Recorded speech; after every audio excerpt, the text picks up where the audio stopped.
വെഞ്ഞാറമൂട് കൂട്ടക്കൊലക്കേസ് പ്രതി അഫാന്റെ പിതാവ് ഇന്ന് രാവിലെയാണ് ദമാമിൽ നിന്ന് നാട്ടിലെത്തിയത്. ഇപ്പോൾ ഉമ്മയെ ഖബറടക്കിയ സ്ഥലത്തേക്ക് അദ്ദേഹം എത്തിയിരിക്കുകയാണ്.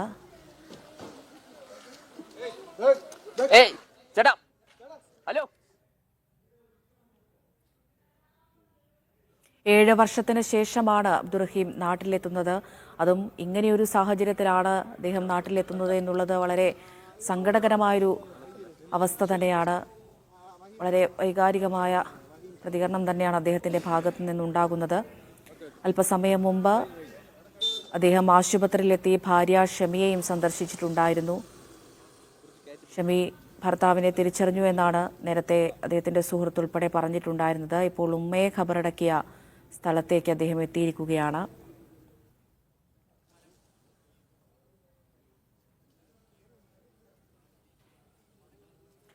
ഗോപാൽ ശിലാസനിൽ ചേരുന്നുണ്ട്.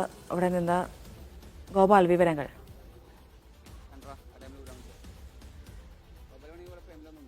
അമൃത, അല്പനേരം മുൻപാണ് ഈ അബ്ദുറഹീം പാങ്ങോട് പള്ളിയിലേക്ക് എത്തുന്നത്. അതായത് ഉമ്മ സൽമാ ബീവി അടക്കം ചെയ്തിരിക്കുന്നത് പാങ്ങോട് തെക്കുംഭാഗം ജുമാ മസ്ജിദിലാണ്.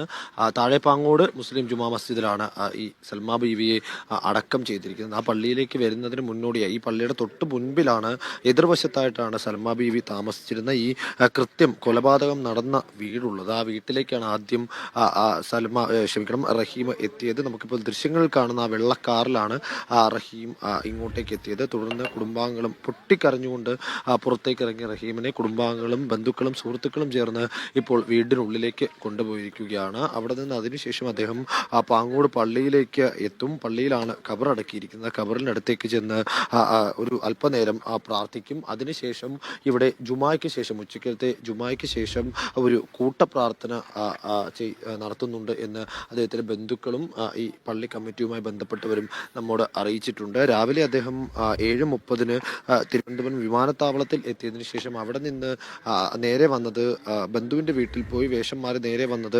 ആശുപത്രിയിലേക്കായിരുന്നു.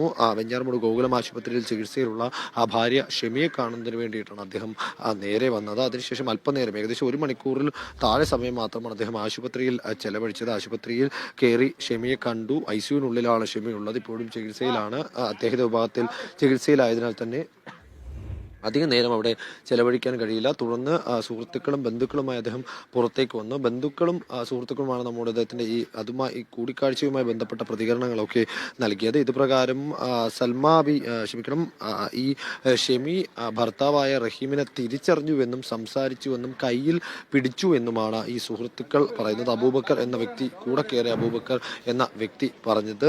അദ്ദേഹം അല്പനേരം ഷെമിയുമായി സംസാരിക്കുകയുണ്ടായി. സംസാരിച്ചപ്പോൾ തന്നെ ആദ്യം ചോദിച്ചത് ഇളയ മകനായിട്ടുള്ള അവസാൻ എവിടെയാണ് എന്നുള്ളതാണ്. കാരണം ഈ മരണങ്ങളൊന്നും തന്നെ ഷെമി ഇതുവരെ മറിഞ്ഞിട്ടില്ല. തനിക്ക് നേരിട്ട ഒരു അക്രമം മാത്രമാണ് ഷെമിയെ സംബന്ധിച്ചിടത്തോളം ഷെമിയുടെ ഉള്ളിലുള്ളത്, ഷെമിക്ക് അറിയുന്ന കാര്യമായി ബാക്കിയുള്ളത്. അല്ലാതെ മറ്റ് 5 മരണങ്ങൾ, 5 ക്രൂരകൃത്യങ്ങൾ, അതിനെക്കുറിച്ച് ഒരു ധാരണയും ഷെമിക്കില്ല. അതുകൊണ്ട് തന്നെ എന്ത് സംഭവിച്ചു എന്ന ചോദ്യത്തിന് ഷെമി പറഞ്ഞത് കട്ടിലിൽ തലയടിച്ച് നിലത്ത് വീണു എന്നുള്ള കാര്യമാണ്. ഇപ്പോഴും ഈ പ്രതിയായിട്ടുള്ള അഫാനെ, സ്വന്തം മകനെ ഗോപാൽ, നേരത്തെ അബ്ദുറഹീം ആശുപത്രിയിലെത്തി ഷമിയെ സന്ദർശിച്ചിട്ടുണ്ടായിരുന്നല്ലോ. അദ്ദേഹത്തോട് ഷമി ചെറിയ രീതിയിലെങ്കിലും സംസാരിച്ചു എന്നാണ് പറയുന്നത്. ഇത്തരത്തിൽ കട്ടിലിൽ നിന്ന് വീണ് പരിക്ക് പറ്റിയതാണ് എന്ന് തന്നെയാണോ അവർ പറയുന്നത്? അതെ, അങ്ങനെ തന്നെയാണ്. ഇപ്പോൾ അബ്ദുറഹീം പള്ളിയിലേക്ക് വരുന്ന ദൃശ്യങ്ങളാണ് നമ്മൾ കണ്ടുകൊണ്ടിരിക്കുന്നത്. അദ്ദേഹത്തിന്റെ 4 സുഹൃത്തുക്കളുമായിട്ടാണ് ഈ പള്ളിയിലേക്ക് വരുന്നത്. നേരെ ഉമ്മയുടെ ഖബറിലേക്കാണ് അദ്ദേഹം പോകുന്നത്. ഖബറിൽ പോയി അല്പനേരം പ്രാർത്ഥിച്ചതിന് ശേഷം അതിനുശേഷമാണ് തിരിച്ചു വരികയും ജുമായിൽ പങ്കെടുക്കുകയും ജുമയ്ക്ക് ശേഷം ഒരു കൂട്ടപ്രാർത്ഥന എന്ന തരത്തിലേക്ക് നടത്തുകയും ചെയ്തത്. നേരത്തെ അമൃത ചോദിച്ച ചോദ്യത്തിലേക്ക് വരികയാണെങ്കിൽ, ഇപ്പോഴും ഇന്ന് സംസാരിച്ചപ്പോഴും ഇത്തരത്തിൽ ഇങ്ങനെ താൻ വീണപ്പോൾ പറ്റിയ പരിക്കാണ് എന്ന തരത്തിലേക്കാണ് ഷെമി അബ്ദുറഹീമിനോടും കമ്മ്യൂണിക്കേറ്റ് ചെയ്യുന്നത്. അപ്പോഴും അത് വെളിപ്പെടുത്താനോ കാര്യം ഇങ്ങനെയാണ് എന്ന തരത്തിലേക്ക് സൂചിപ്പിക്കാനോ ഈ കൂടെയുള്ളവർക്ക് കഴിയില്ല. കാരണം ഇദ്ദേഹത്തിന്റെ ഇപ്പോൾ അദ്ദേഹം ഈ ഖബറിലേക്ക് പോകുന്ന ദൃശ്യങ്ങൾക്ക് വേണ്ടി നമുക്കൊന്ന് ശ്രമിക്കാവുന്നതാണ്. ഈ പള്ളിയുടെ പിൻവശത്തായിട്ടുള്ള ഇതുവഴി കയറിയാൽ നമുക്ക് കാണാൻ സാധിക്കും എന്ന് തോന്നുന്നു. അദ്ദേഹം ഇവിടെയുണ്ട്.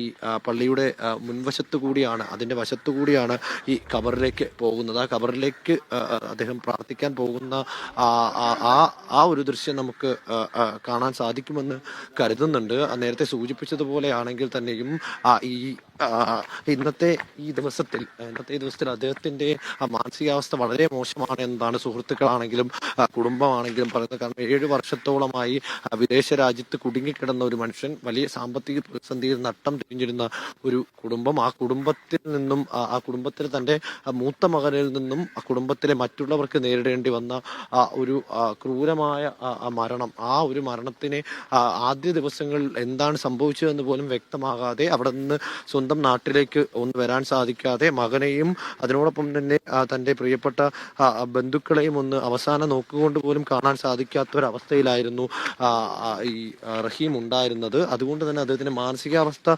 വളരെ മോശമാണ് എന്നതാണ് ഈ കുടുംബമാണെങ്കിലും സുഹൃത്തുക്കളാണെങ്കിലും പറയുന്നത്. ഇപ്പോൾ അദ്ദേഹം ഈ പള്ളിയുടെ മുൻവശത്തായിട്ടാണ് ഉള്ളത്. പള്ളിയുടെ മുൻവശത്തായിട്ട് അവിടെ നിന്ന് ഇങ്ങോട്ടേക്ക് ഈ മതിലിനപ്പുറത്തായി കാണുന്നതാണ് ഉമ്മ സൽമാ ബീവിയുടെ കബറിടം. ആ കബറിടത്തിൽ പ്രാർത്ഥനയ്ക്കായി അദ്ദേഹം അല്പസമയത്തിനകം ഇങ്ങോട്ടേക്ക് എത്തും. അതിനുശേഷമായിരിക്കും നേരത്തെ സൂചിപ്പിച്ചതുപോലുള്ള മറ്റുള്ള നടപടിക്രമങ്ങളിലേക്കൊക്കെ പോവുക. അദ്ദേഹം ഇങ്ങോട്ടേക്ക് വരുന്ന ദൃശ്യം നമുക്ക് കാണാൻ സാധിക്കുന്നുണ്ട്.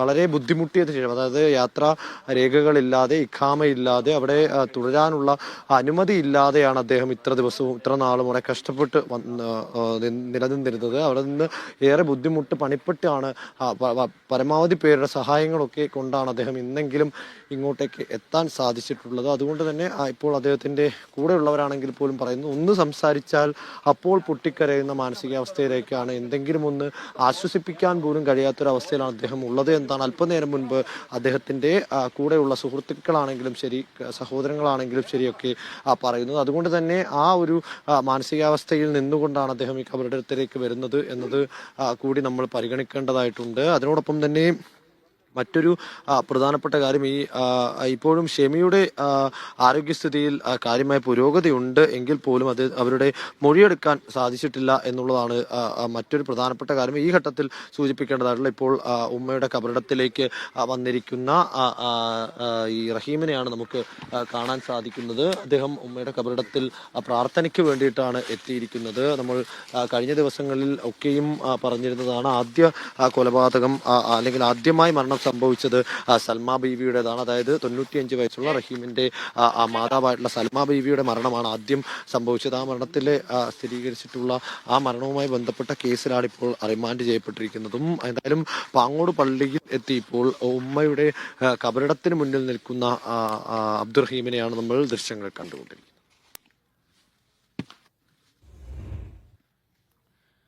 വളരെ സങ്കടകരം തന്നെയാണ് അദ്ദേഹത്തിൻ്റെ ഈ ഒരു അവസ്ഥ. 7 വർഷത്തിന് ശേഷം അദ്ദേഹം നാട്ടിലേക്ക് വരികയാണ്. സാമ്പത്തിക പ്രയാസങ്ങളും അതുപോലെ തന്നെ താമസരേഖ ഉൾപ്പെടെയില്ലാതെ വലിയ കഷ്ടത്തിലായിരുന്നു ഇത്രയും നാൾ അദ്ദേഹം ദമാമിലുണ്ടായിരുന്നത്. ഇപ്പോൾ ഇങ്ങനെയൊരു സംഭവത്തെ തുടർന്നാണ് അദ്ദേഹം നാട്ടിലേക്ക് എത്തുന്നത്.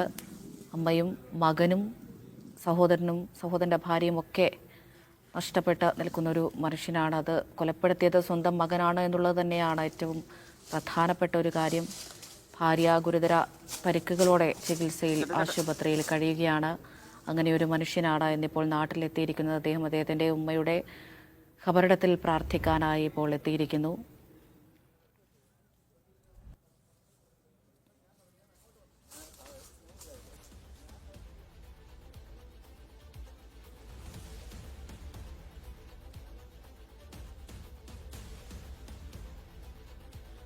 നേരത്തെ നാട്ടിലെത്തിയതിന് പിന്നാലെ തന്നെ അദ്ദേഹം ആശുപത്രിയിലെത്തി ഭാര്യ ഷെമിയെ സന്ദർശിച്ചിട്ടുണ്ടായിരുന്നു.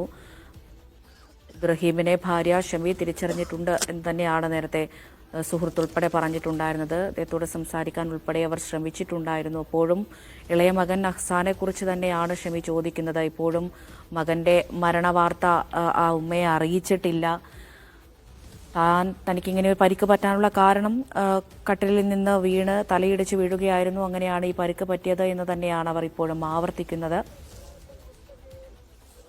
അവരെ മൊഴിയെടുപ്പ് ഉൾപ്പെടെ നടത്തേണ്ടതുണ്ട്. കൂടുതൽ നടപടിക്രമങ്ങളിലേക്ക് കടക്കാൻ തന്നെയാണ് പോലീസിന്റെയും തീരുമാനം.